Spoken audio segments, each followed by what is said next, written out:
বিএনপির স্থায়ী কমিটির সদস্য অধ্যাপক ডাক্তার AZM জাহিদ হোসেন বলেছেন, অন্যায়কারীকে নিয়ে রাজনীতি করা ঠিক নয়, অন্যায়ের বিচার হওয়া উচিত। গণঅভ্যুত্থানে শহীদ ও ক্ষতিগ্রস্তদের শ্রদ্ধা জানাতে 21শে জুলাই রাজধানীর ইঞ্জিনিয়ারিং ইনস্টিটিউটে পেশাজীবীদের নিয়ে সমাবেশ করবে সম্মিলিত পেশাজীবী পরিষদ।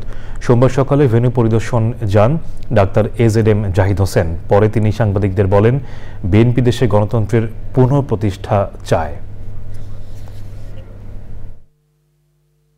আমরা কোনো ষড়যন্ত্রে পা দিতে চাই না, কোনো প্রতি উত্তর দিতে চাই না। আমরা শুধু বন্ধুদেরকে বলতে চাই, ধৈর্য ধরুন, স্পেডকে স্পেড বলুন, ক্লাবস বলার চেষ্টা করবেন না, অন্যায়কে সমর্থন করবেন না, নিজেরটা সমর্থন করবেন, অন্যেরটার সময় কথা বলবেন। অন্যায়কে বিএনপি কোনোদিন প্রশ্রয় দেয় না, সমর্থন দেয় না। বিএনপি অন্যায়কারীর বিচার চায়, দেশের প্রচলিত আইন অনুযায়ী। বান্ডেল থাকলে প্রতি সেনমানিতে টাকা বাঁচবে। বিকাশ সেনমানি বান্ডেল কিনে জিতুন প্রতি লেনদেনে।